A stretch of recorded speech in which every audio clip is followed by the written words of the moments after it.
also go to Defense One and read what the Pentagon's being told.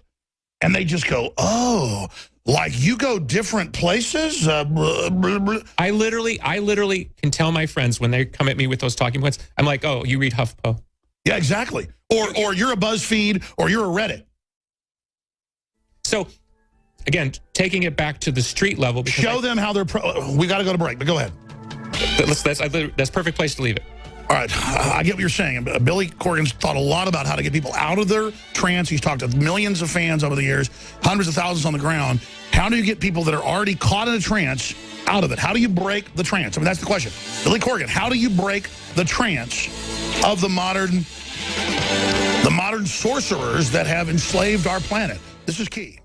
Billy Corgan is our guest in studio, SmashingPumpkinsNexus.com. He's playing here in Austin, Texas tonight. And you can also find it on the site where he's going to be playing next. Really a hard schedule out there to packed houses around the country. Briefly, we are listener supported. When you buy a Hillary for Prison shirt, you're funding our operation. You're promoting the First Amendment for what she did in Benghazi, the rest of it. They've tried to intimidate people that speak out against her. It's important to exercise that free speech. Molon Labe, come and take it shirts. We also have our top nootropic, Brain Force, 45% off retail right now. And that will end tomorrow. I'm extending it one day, InfoWarsLife.com. Hey, can I jump in here? Yeah, sure. You don't know this, but I use a lot of your products. I literally couldn't tour like I tour without your products.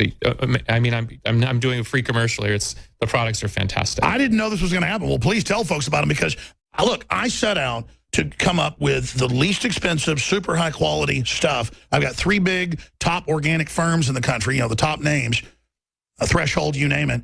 And they go, no, nobody else comes to us with formulas with this much stuff in it. It's all just about hype. We want people to put out stuff like this. And so we really have tried to put out the very best stuff. What's been your experience? I use X2 iodine every day. Fantastic. Keeps me from getting sick on the road. I've used Super Male Vitality. I use probably about 4 or 5 of your products fairly regularly. I mean, I can say this from my heart, the highest quality. I've been sort of on the healthy side of living for about 15 years.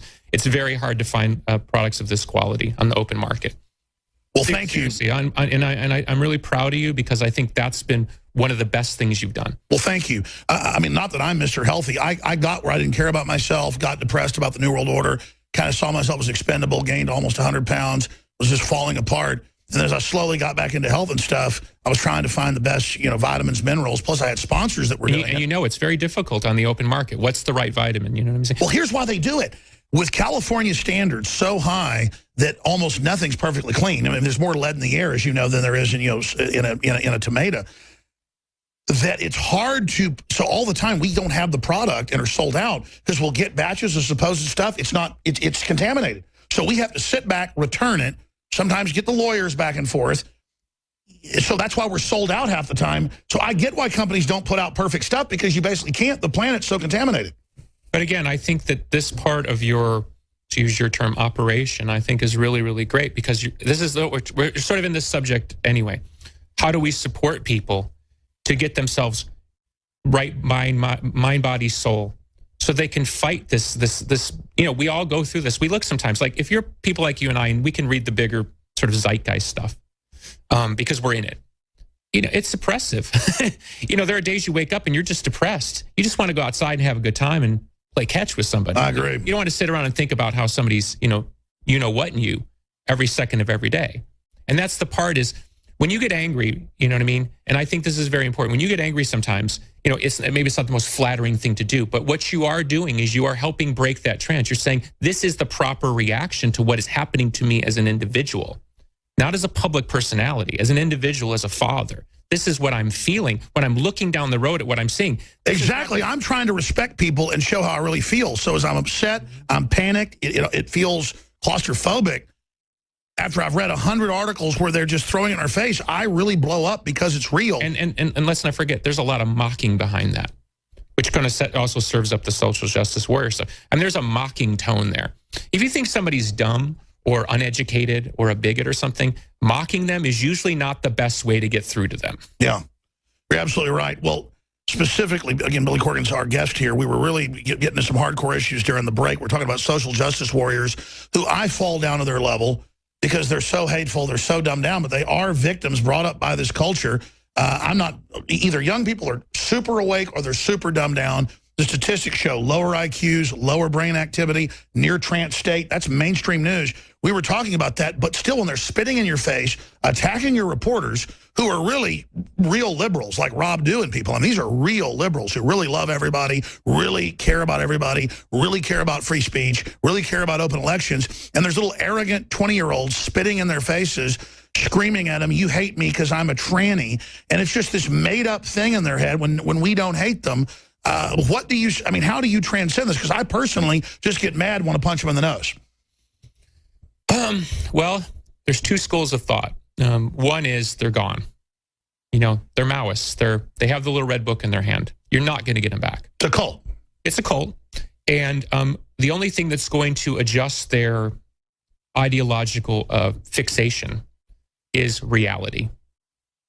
I predict that this hashtag generation, because look, for everyone that's out there spinning their little New Year's toy in your reporter's face, and I've watched those clips, and I'm horrified as somebody who believes in free speech and as an artist, because those people are going to be coming for me. Let's face it. It may not be tomorrow, but it's soon enough, because I said the wrong thing on the wrong day because I was tired and didn't take my X2 that day or whatever. You know what I mean? It's like to live like that, to live where every word is a landmine. You know what I'm saying? It's not the world I want to live in. It's not a liberal world. I grew up a liberal.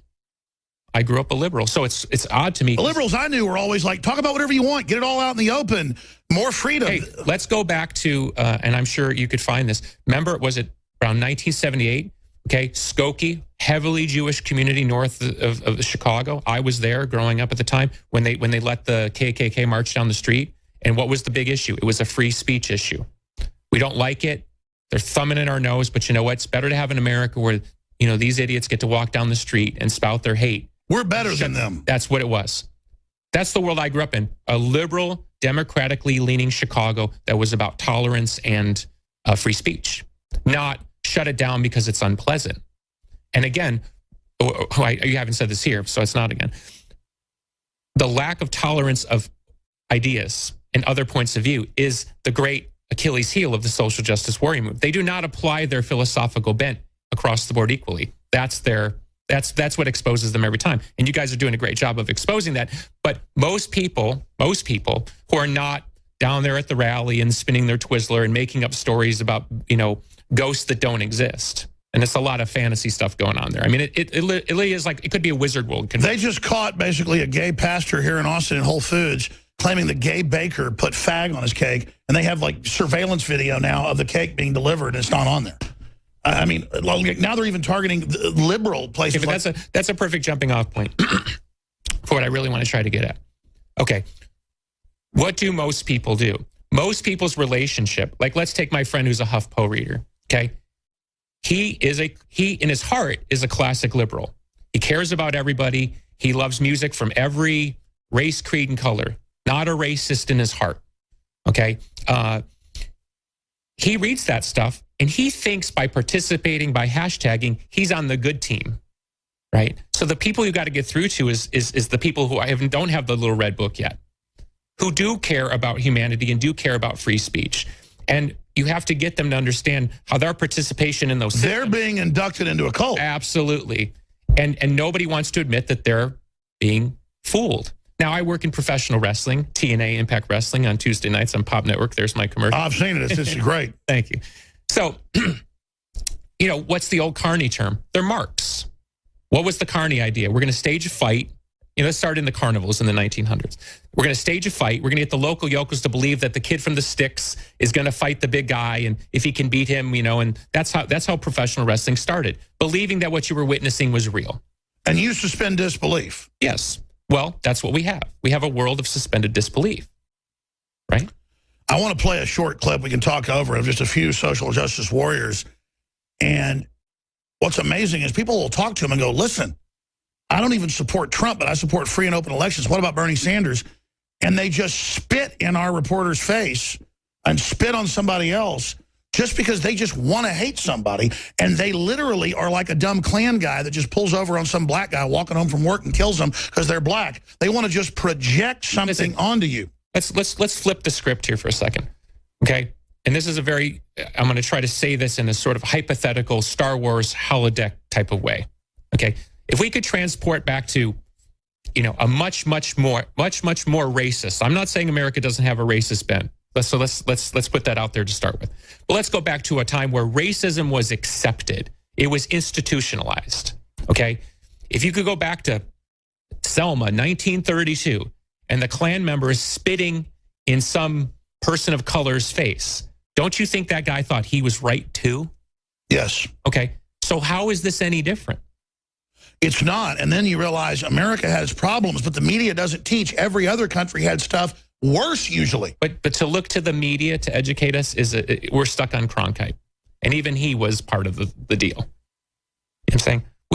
We have to understand, we have to be our own judge and jury here. Well, George Washington wasn't allowed in most of the private clubs or businesses where you had to be given entree to even operate as a landowner.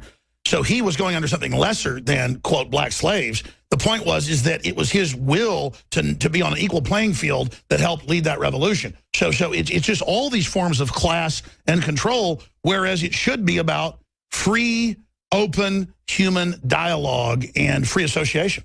Look, I work in a very rapacious and cruel business. I'm 49 years old, and I'm 30 plus years in the game. I mean, I'm on the 0.00001% of the survivor list.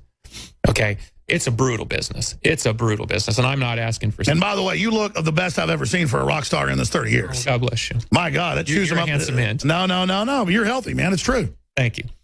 So what I'm trying to say is, I personally, even though I don't like it, I personally don't mind a capitalist society that leverages its power based on opportunity, because I believe in any socio-political capitalist system that existed, America has provided more freedom for more people for the longest period of time. So are there losers in that game? Yes. And at some point, even I'm a loser in that game. But I believe in that system more than a system that would be gamed for me. I would sell more records. I would have more opportunities if I would turn into one of those. Sure. I was offered first $2 million a year, like 18 years ago, and then $5 million, and then even more.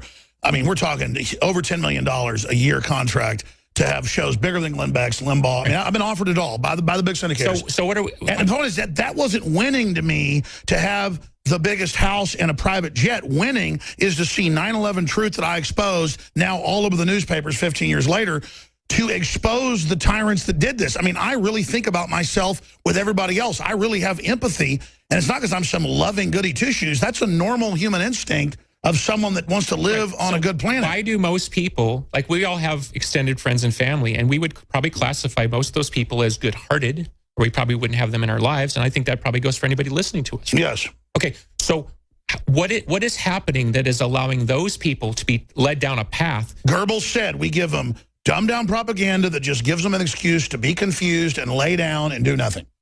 Okay, so if you're trying to come at it from a different angle, because we see the rise of the social justice warrior movement as another propaganda kind of control arm, right? It's here to control us. It's the Maoists. Here they come, and they'll use kids, and they have no shame. It's classic tyranny. Okay, right.